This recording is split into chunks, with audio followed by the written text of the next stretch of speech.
discussion and background of these four measures. We're required to take them individually, and so Fred, I'll ask you to run down them and describe them as you wish. Okay. Again, what this is doing is setting up the framework, as the member Miranda said, to be able to allow us to be able to contract for services under the stimulus package. In many cases, what we're doing is we're utilizing existing contracting to be able to accomplish that. The first resolution, that is 09-02-17, provides for design build services. We would expect that this would be a design build project for the Merlot fuel and wash and lift facilities.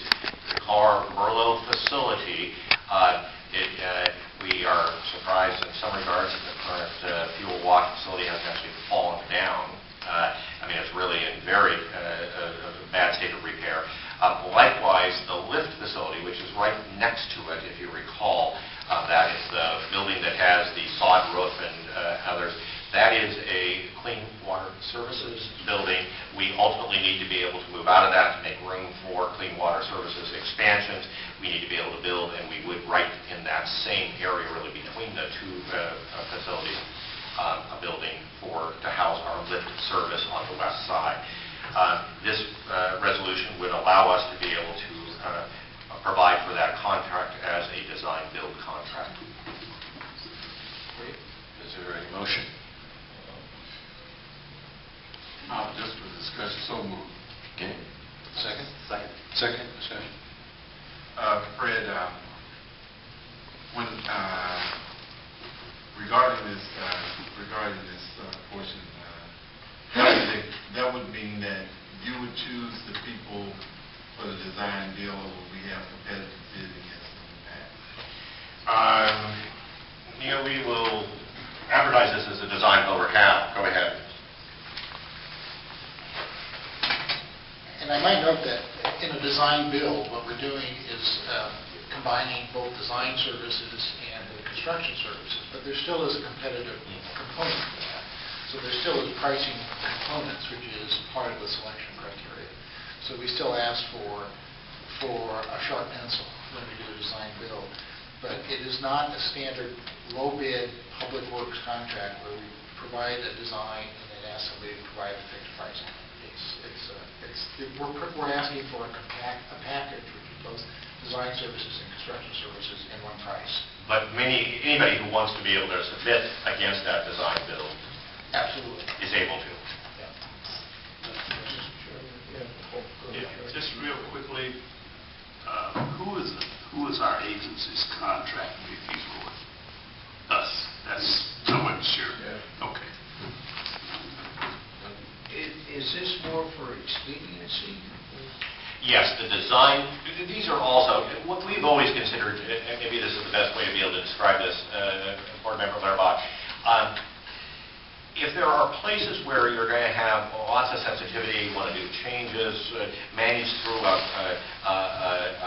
complex set of issues, we like to be able to do our CMGC type of contracts, where we're really kind of working with the builder each step of the way, whoever that contractor is.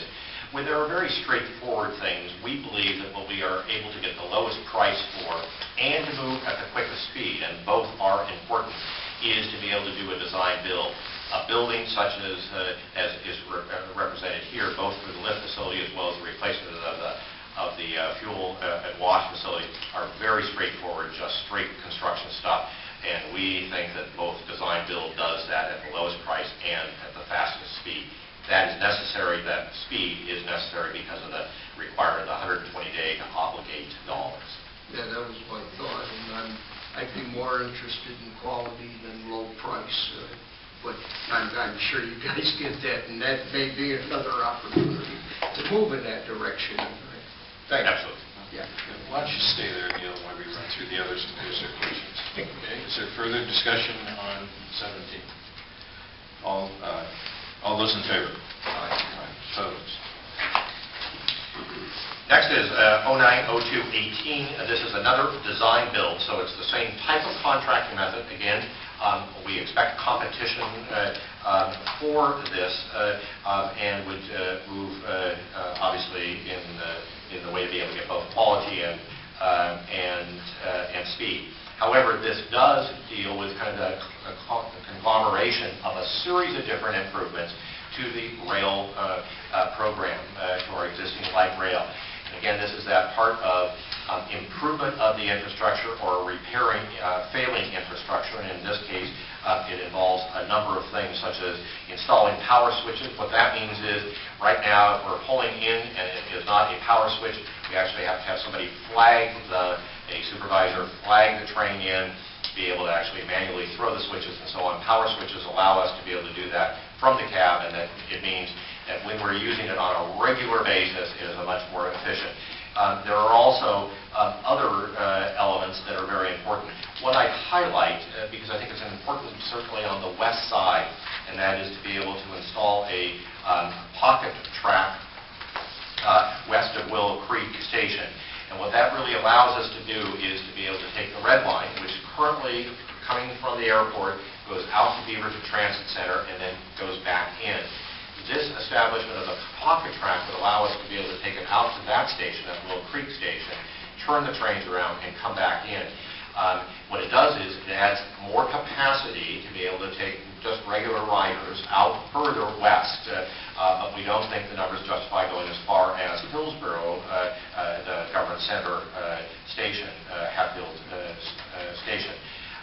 Likewise, it provides single-seat ride to the airport for people further or in between BTC and this, covering 5 stations. So there are a lot of other improvements. This is really aimed at making the overall system work better, and these are high-priority items, something that, very frankly, we would want to do and have to do at some stage. The stimulus money really allows us to put forward going back to work and get some of these things done sooner than we would have otherwise. Motion to approve, Mr. Chairman. Second. Discussion. All those in favor? Opposed? Next, 19. Thank you. Again, another design build. This is really involving activities around pedestrian safety, illumination projects, really lighting, and then transit facility repairs of the platform and trackway access and paving repair. If you recall, we have done a safety study. Board Member Lehrbach really has met with Mrs. Sturdy, who was one of the ones who recommended the legislation that ultimately morphed into this by the Senate, directing us to do a safety study. What we are using is stimulus funds to be able to invest in some of those pedestrian safety improvements as fast as we can, the high priority ones, also to do a number of other improvements on the east side around the Gresham's platforms, to be able to really improve those. Again, by design build, again, projects that we would move ahead with in any event. What the stimulus money allows us to do is to move now with it in very important projects. Urge approval. Move approval, Mr. Chairman. Second. Discussion. Just one, Fred, now, this is totally different from, I would say, 17, I believe it was, the first one that we voted on. Why remove competitive bidding? Understand, it's not we're removing competitive bidding. We are not doing the design work on it and then asking for bids against that just to construct what we have designed. What this does is ask to be able to have that done together. That is, a firm would propose, they will design the work and actually do the construction work all in one firm. But that process of choosing who we do that with is competitively bid, and they then are. But it's against a design and build option. What it does is it really caps it. You know, they design it, and they build it, and it's got to meet our specification. I mean, it's got to meet our quality standards and so on.